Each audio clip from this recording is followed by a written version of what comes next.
दोस्तों आज जो मैं कहानी सुनाने जा रहा हूँ, इस कहानी में कुछ लोग एक लाश को लेकर शमशान घाट पहुँचते हैं और वहाँ लकड़ियाँ खरीदते हैं और ख़रीदने के बाद इन लकड़ियों को सजाया जाता है और उसके ऊपर इस लाश को लिटा दिया जाता है। सब तैयारी हो चुकी थी, बस देरी थी तो अब मुखाग्नि देने की, और मुखाग्नि देने की अभी तैयारी चल ही रही थी कि वहाँ पर पुलिस आ धमकती है। जैसे ही पुलिस वहाँ पहुँचती है और इस लाश को अपने कब्जे में लेती है तो पता चलता है कि ये जो लाश है ये किसी हिंदू युवक की लाश नहीं है, बल्कि ये लाश मुस्लिम लड़के की लाश है। जब पुलिस इस मामले में आगे तफ्तीश और जब छानबीन करती है तो एक दिल दहला देने वाली कहानी निकलकर सामने आता है। नमस्कार, सलाम, सत श्री अकाल, मैं हूं मुस्तफ़ा और आपका स्वागत है मेरे चैनल पर। दोस्तों आज जो मैं कहानी सुनाने जा रहा हूं, ये कहानी मध्य प्रदेश के रायसेन जिला से है। रायसेन जिला में एक थाना लगता है, सिलवानी थाना, और इसी सिलवानी थाने के इलाके में एक गाँव पड़ता है, पठाजोड़ गांव। इसी पठाजोड़ गांव में एक किसान रहता है और इस किसान का नाम देवेंद्र रघुवंशी है। देवेंद्र रघुवंशी डेली सुबह सुबह अपने खेत पहुंचता है और वहां जाकर काम करता है। वो अपने डेली रूटीन की तरह ही 20 अप्रैल को भी अपने खेत जाता है सुबह सुबह, और जैसे ही वो खेत पहुंचता है तो उसके होश उड़ जाते हैं, क्योंकि उसके खेत में एक लाश पड़ी हुई थी और उसका चेहरा बुरी तरह से कुचला गया था और बिगाड़ दिया गया था। देवेंद्र उल्टे पांव भागते हुए अपने गांव पहुंचता है और गांव वालों को इसके बारे में जानकारी देता है। अब देखते ही देखते देवेंद्र के खेत में भीड़ लग चुकी थी और पूरे गांव वाले वहां इकट्ठा हो गए थे। इस बारे में कोई व्यक्ति पुलिस को भी जानकारी दे देता है और पुलिस भी वहां मौके पर पहुंच जाती है और उस लाश को अपने कब्जे में ले लेती है। पुलिस इस लाश की पहचान कराने की कोशिश करती है, लेकिन पहचान कर पाना बहुत ही मुश्किल था, क्योंकि इसका चेहरा बुरी तरह से कुचल दिया गया था। पुलिस वहां आसपास में तलाशती है तो एक पत्थर भी मिल जाता है जो खून से लाल हो चुका था। पुलिस इस लाश के जेब को टटोलती है तो इसके जेब में से एक डायरी और एक आधार कार्ड मिल जाता है। पुलिस को जो ये आधार कार्ड हाथ लगा था, इस आधार कार्ड में कल्लू नाम लिखा हुआ था और कल्लू की उम्र तकरीबन 35 साल थी। जो पुलिस को इसके जेब से डायरी मिली थी, उस डायरी से एक मोबाइल नंबर मिलता है और पुलिस उस मोबाइल नंबर पर फ़ोन करती है। जब रिंग जाता है तो एक महिला इस फ़ोन को रिसीव करती है और वो महिला अपना नाम प्रियंका चढ़ार बताती है। प्रियंका चढ़ार बताती है कि साहब मैं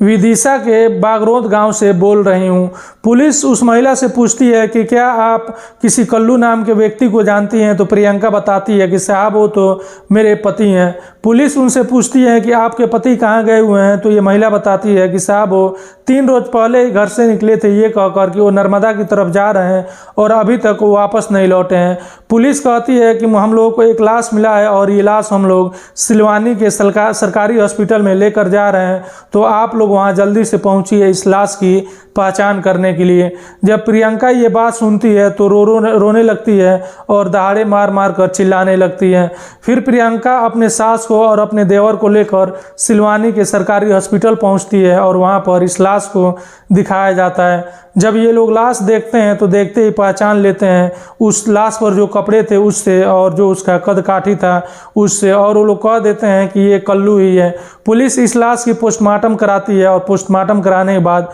परिवार वालों को सौंप दिया जाता है। लेकिन पुलिस को अभी भी शक था कि ये लोग झूठ बोल रहे हैं, क्योंकि पुलिस को जो लाश मिला था उसकी उम्र देखने में तकरीबन 24-25 साल लग रही थी। पुलिस को आधार कार्ड मिला था, उस आधार कार्ड पर कल्लू की 34 साल उम्र थी। इससे पुलिस को शक था कि शायद ये लोग झूठ बोल रहे हैं, लेकिन फिर भी अपने आप को पुलिस सांत्वना देती है और सोचती है कि शायद हम ही लोग गलतफहमी में हैं, और उस लाश को परिवार वालों को दे देती है और परिवार वाले घर लेकर जाते हैं और आनन फानन में इस लाश का अंतिम संस्कार कर देने की तैयारी में लग जाते हैं। इधर जो पुलिस वाले थे वो पोस्टमार्टम रिपोर्ट आने का इंतजार करते हैं, और जब रिपोर्ट आता है तो पता चलता है कि इनका जो कल्लू है उसका गला घोटा गया है और उसके चेहरे पर बुरी तरह से पत्थर मारा गया है और गला घोटने से ही कल्लू की मौत हुई है। अब कुछ पुलिस वालों को इस गांव में भेज दिया जाता है, विदिशा के बागरोद गांव में, जहां का कल्लू रहने वाला था, और कुछ पुलिस वाले वहां पहुंचते हैं और यहां पर निगरानी करते हैं और देख रेख करते हैं,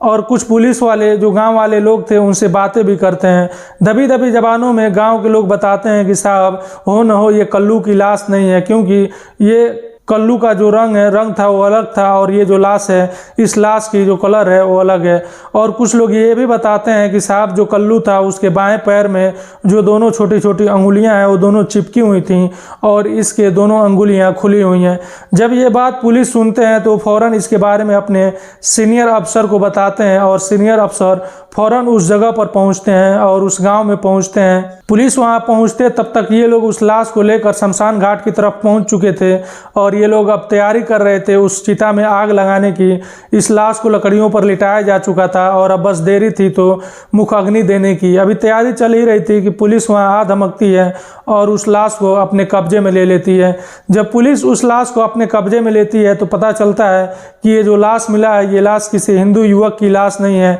बल्कि ये लाश किसी मुस्लिम लड़के की लाश है। अब पुलिस का शक सीधे सीधे परिवार वालों पर जाता है क्योंकि परिवार वालों ने झूठ बोला था और उसने झूठ कहा था कि ये कल्लू का लाश है। पुलिस परिवार के 3 सदस्यों को गिरफ्तार कर लेती है जिसमें एक कल्लू की मां और एक कल्लू का भाई और एक तीसरा जो कल्लू की पत्नी थी। इन तीनों को पुलिस गिरफ्तार करती है और फिर इन्हें पुलिस स्टेशन लाया जाता है और इनसे पूछताछ किया जाता है। पूछताछ के दौरान ये लोग बड़ी ही आसानी से अपना जुर्म कबूल करते हैं और ये लोग बताते हैं कि साहब ये जो लाश है ये कल्लू की लाश नहीं है बल्कि ये लाश एक सलमान नाम के लड़के की लाश है। पुलिस पूछती है तो फिर कल्लू कहाँ है तो ये लोग बताते हैं कि कल्लू इस समय भोपाल में है। पुलिस भोपाल पहुंचती है और भोपाल से कल्लू को गिरफ्तार कर लेती है और कल्लू को थाने लाया जाता है और उससे भी पूछताछ किया जाता है। पूछताछ के दौरान कल्लू भी अपना जुर्म कबूल करता है और वो भी बताता है कि साहब हम ही लोगों ने ही सलमान को मारा है। कल्लू बताता है कि साहब सलमान मेरा बहुत ही अच्छा दोस्त था और आगे पूछताछ में कल्लू बताता है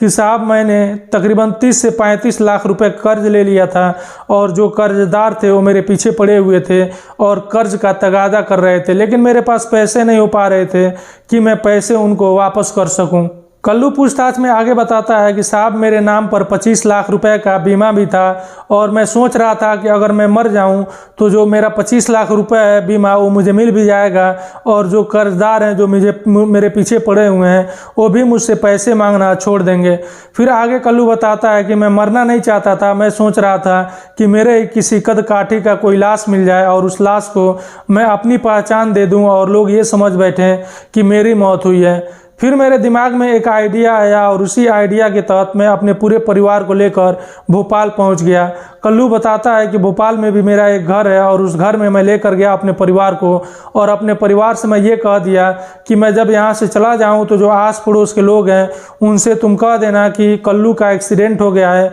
और एक्सीडेंट में मौत हो गई है और यहाँ कुछ दिन रोना और रोने के बाद यहाँ से फिर अपने पुराने गांव चले जाना। कल्लू वहां से निकल जाता है और उसके जो परिवार के लोग थे वो लोग ऐसे ही करते हैं और जो आस पड़ोस के लोग थे उसको जाकर कहते हैं कि कल्लू का एक्सीडेंट हो गया है। ये लोग रोते हैं और कुछ दिन वहां रहने के बाद ये लोग भोपाल से वापस सिलवानी के पठाजोड़ गांव पहुंच जाते हैं और ये यहाँ आने के बाद यहाँ भी वही बात कहते हैं और ये लोग कहते हैं कि भोपाल में कल्लू का एक्सीडेंट हो गया है और उसकी मौत हो गई है और यहाँ ये लोग रोने लगते हैं। अब इधर जो कर्जदार थे जिनसे कल्लू फ़ोन लिया था वो लोग फ़ोन करते तो इसके परिवार वाले जो कल्लू के परिवार वाले थे वो कह देते कि कल्लू का मौत हो गया है और उसके कर्ज से उन्हें कोई लेना देना नहीं है। अब कर्ज देने वालों के पास भी कोई रास्ता नहीं था और वो लोग मान लेते हैं कि शायद कल्लू की मौत हो गई है और इधर परिवार को लग जाता है कि अब लोग उसे तंग नहीं करेंगे और परेशान नहीं करेंगे। पुलिस उससे पूछती है कि तुमको सलमान का लाश कहाँ से मिला, इसकी क्या कहानी है। तो कल्लू बताता है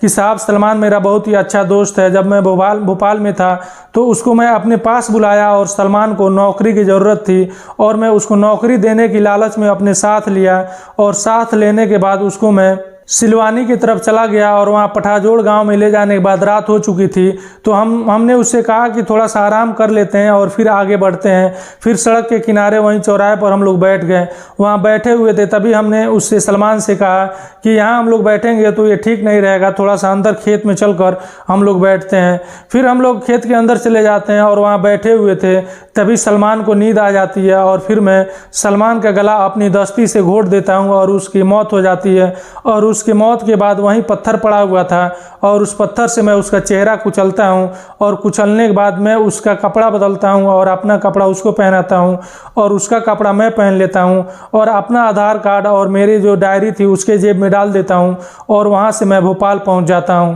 कल्लू बताता है कि साहब हमें 25 लाख रुपए भी मिलने वाला था और हमें उम्मीद नहीं थी कि हम लोग पकड़े जाएंगे। इस समय ये चारों के चारों पुलिस हिरासत में हैं और जेल में है। पुलिस इनसे और भी पूछताछ कर रही है और सबूत इकट्ठा करने की कोशिश कर रही है। ये जो सलमान का लाश मिला था चिता पर से शमशान घाट में से, पुलिस इसके लाश को पूरी रीति रिवाज के साथ, जो मुस्लिम का रीति रिवाज होता है उस हिसाब से इसका अंतिम संस्कार कर दिया जाता है और इसको दफन कर दिया जाता है। दोस्तों ये थी आज की कहानी, जिसमें एक व्यक्ति अपने ही दोस्त को मौत के घाट उतारता है और सिर्फ इस वजह से कि उसे अपना कर्ज न चुकाना पड़े और लोग ये समझ लें कि उसकी मौत हो गई है। दोस्तों ये थी आज की कहानी, आपको कैसी लगी कमेंट बॉक्स में ज़रूर बताइएगा और आपसे रिक्वेस्ट है कि वीडियो लाइक कीजिए और चैनल को सब्सक्राइब जरूर कर लीजिएगा।